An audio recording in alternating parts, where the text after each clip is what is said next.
Hi guys, welcome to the Darkness channel and don't forget to like and subscribe. I took one last look around my cabin. I thought my own cabin. I let a slight laugh out. I couldn't believe it. The sun was just about to disappear behind the trees on the far side of the lake, making the water look almost like the entire lake was ablaze. A thick mist was slowly rolling out over the waters, and even though I was inside, I could feel the coldness out there. I turned to leave when I was in the distance. I could swear I heard a faint giggle. I stopped in my tracks and listened. Nothing. Must be the house, I thought. Wooden houses make all kind of weird noises when temperatures change. I shook it off and went out through the front door, locked up, and walked over to my car to drive home. The leaves resulting and crunching beneath my feet. It was completely dark out by now, and I had to take it real easy to find my way out to the main road again, quietly reminding myself that I needed to look over that dirt road and clean it up a bit. I had been driving for about 10 minutes on the main road back, twisting and turning when I came up to a sharp right turn. The second I came around the corner, all of a sudden, I saw a person stepped out of the woods right in front of my car. I slammed on the brake, but it was too late. The person in front of me turned her head and looked me straight in the eyes. It all went so fast, but I could clearly see that it was an old lady. She was smiling ear to ear beneath a dark hood. I closed my eyes and prepared myself for the unavoidable impact, but it never came. The car came to a screaming halt, and I slowly opened my eyes again, my heart beating like crazy. I was breathing so hard, almost passed out before I could calm myself down. I looked all around me, but I couldn't see anything or anyone outside. I loosened my seatbelt and got out of the car to see where the old lady had gone. My God, is she under the car? There was no one, nothing. I was sure she had been there just seconds ago. I couldn't still see her old creepy face in front of me. Had I fallen asleep? I turned my warning signals on and walked back the way I had came. But there were no signs of anyone. All I could see were the black tire track on the pavement and the smell of burnt rubber mixed in with the smell of the forest. The wind was picking up, thrashing and tearing the huge trees from one side to another, branches cracking and breaking in the wind. In the distance, I heard a lone owl howl. After looking around for a while without finding any evidence for an old lady or any other person for that matter, got back to my car and drove all the way home, the rest of the way being uneventful. So, Wednesday and Thursday came and went. I had put the incidents with the car behind me and wrote it down as stress or sleep deprivation and was so ready to get back up to my cabin, to spend my first of many weekends there. My cabin, I thought with a smile. My bags were packed and already in the car. I hadn't had time to look for a new bed yet, but figured that I just throw some blanks over the existing one and make it through the first couple of nights like that. I sat in my office and counted down the minutes while staring out of the window. Outside, the busy city was living its life. People in suits stressing to get from one place to another, cars stuck in traffic, honking at each other to get out of the way. Buildings of all sizes packed tight together, blocking out the last few hours of the afternoon sun, casting shadows on the street and stopping the fresh air from freely flowing whilst containing all the foul stench of the city winter brought. Tall walls looming above all. I absolutely couldn't stand it here. I felt claustrophobic among all this. I needed to get back out there, to the cabin. I closed my eyes while listening to the clock on the wall slowly counting down the seconds. Tick-tock, tick-tock. In my mind, I was back by the lake, feeling my lungs once again being filled with that poor fresh air. Tick-tock, tick. I opened my eyes. The clock has just struck 5 p.m. I slammed my laptop together, grabbed my stuff and took off to the elevator and pressed the button for the garage. The elevator stopped on each floor to let more people in, pushing me further and further back. I could feel the panic of discontainment creep closer, my pulse breathing faster and faster. I stood in the corner at the back when the elevator doors once again opened. I couldn't see much from my position. The small metal box now packed with people, all wanting to get home as soon as possible. But for a split second, in one of the mirrors on the wall, I thought I saw a familiar face step into the elevator. I tried to look past all the suits and trench coats in front of me, and that's when I saw her. One quick glimpse was all I got, but I saw her. The only one not facing the doors, but staring me straight in the eye. There she stood, the old woman that I thought I had run over the other day, smiling. I only saw her a split second, and when the door finally opened again and people started to exist, she was gone. I waited for all the people in front of me to get out before I slowly started to make my way out to the badly lit garage on the other side of the doors, clutching my things tight against my chest, all the while looking around to see if I could see where the old woman had gone. But just like the other day, she was nowhere to be found. I finally got to the car, sat down and closed the door behind me. I took a deep breath. You're imagining things, I told myself. Another breath. I slapped myself in the face a couple of times to return to reality. Finally, I was on my way. I got up to the cabin at around 7 p.m. The sun was in vain struggling to illuminating the oncoming night sky. The trees just like as beautiful as a couple of days ago.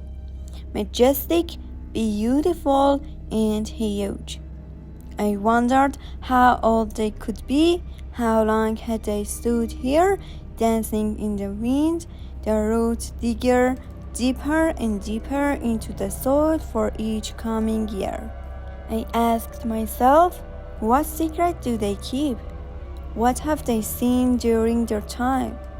After unloading my stuff from the car, I unlocked the front door and flung it open, dropping my bags and belongings on the couch, and immediately started to get a fire going in the big fireplace.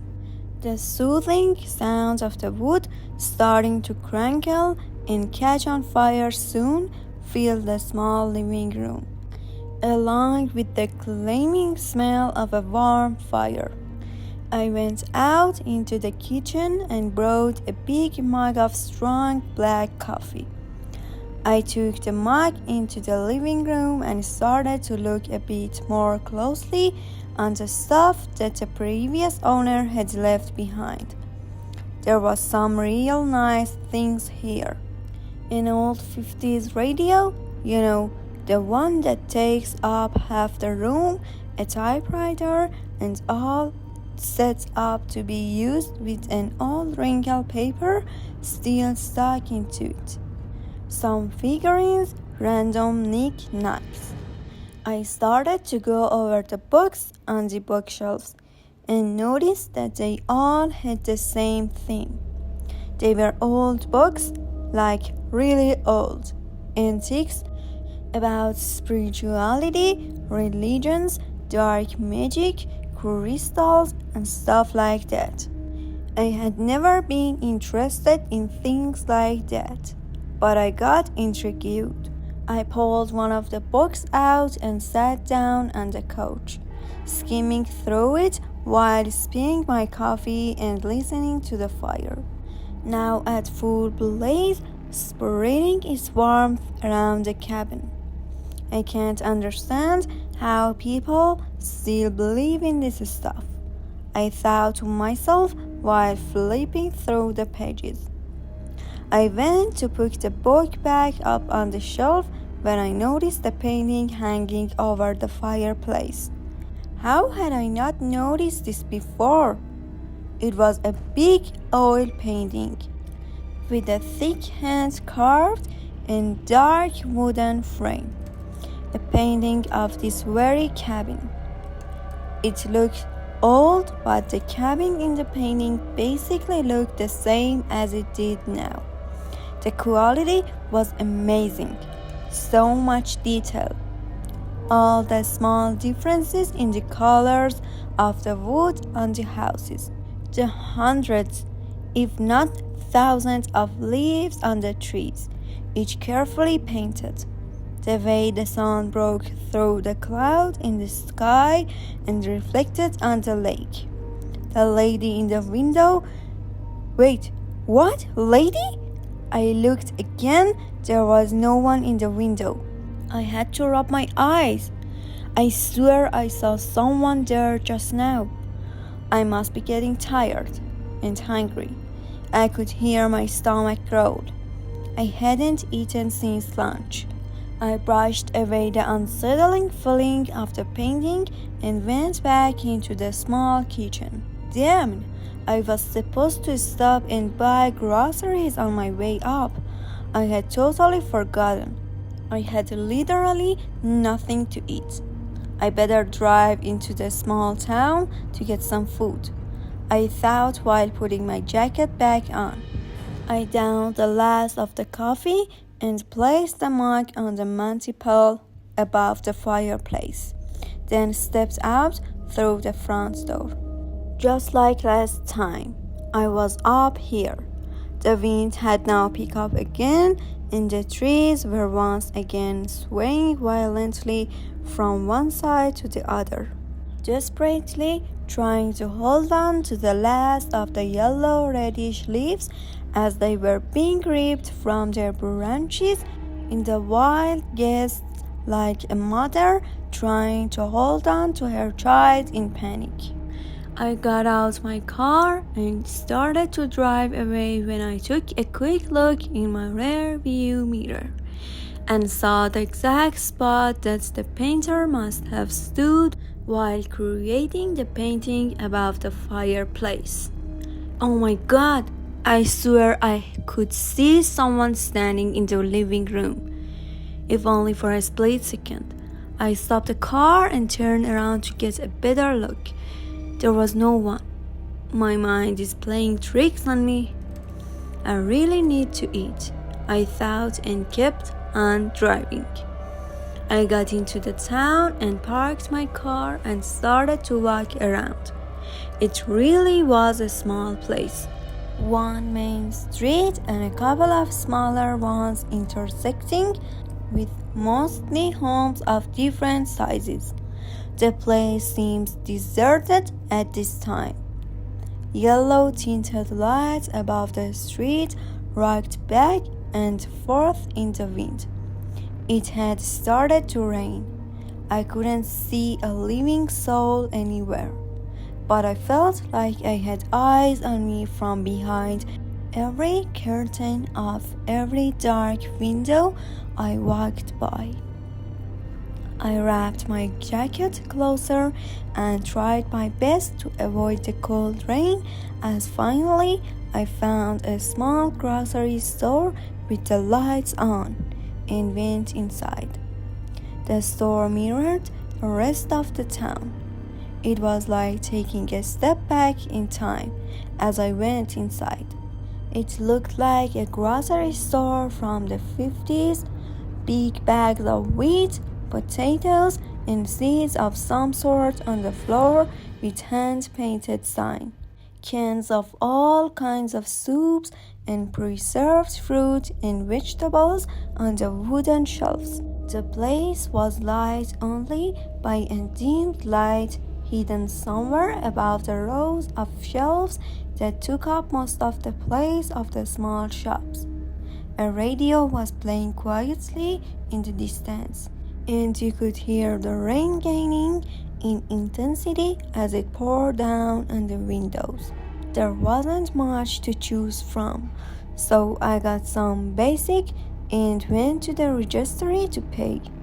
The owner was an elderly gentleman with a white beard and round glasses.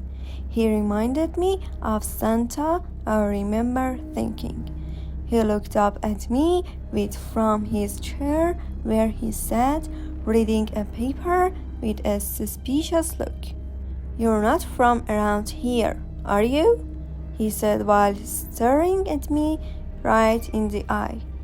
No, I just bought a cabin up here out by the lake, spending my first weekend out here as a matter of fact," I said with a smile. "Cabin by the lake?" He said while slowly registering my purchase. "Yeah, just a small place." "I see," he said. "And this is your first night?" "That's right. Just needed to get some food out there," I responded while pulling out my wallet to pay the old man. "Mister," he said firmly, leaning over the counter towards me. "If I were you, I would get in my car and drive back to wherever you came from," he said. I just looked at him, dumbfounded. I didn't really know what to respond to, so that I just grabbed my groceries and started to walk toward the door, casting one last look back at him before I went outside. "I'm serious," he said when I turned back to him. "Forget about the cabin. Go home." "Why?" I heard myself ask. "That place isn't right." "I know what cabin you mean. Stay away. Go back home and forget all about it," he said. I laughed at a nervous laugh. "Yeah, I think I'll be all right," I said. "Yeah, that's what they all say," the old man muttered. "Don't say I didn't warn you." I slowly walked out of there and closed the door behind me. That was weird, I thought. I started to walk down the street, the rain now absolutely pouring down, seemingly from all directions. Hard gusts of wind making the streetlight cast their beam all over, and in turn creating an intense show of shadows appearing and disappearing on the side of houses all along the main street. I realized I was close to the agency, where I had met the agent on Tuesday, but when I came up to spot where we'd met, The place was all boarded up, and oddly enough, it looked like it had been like that for some time.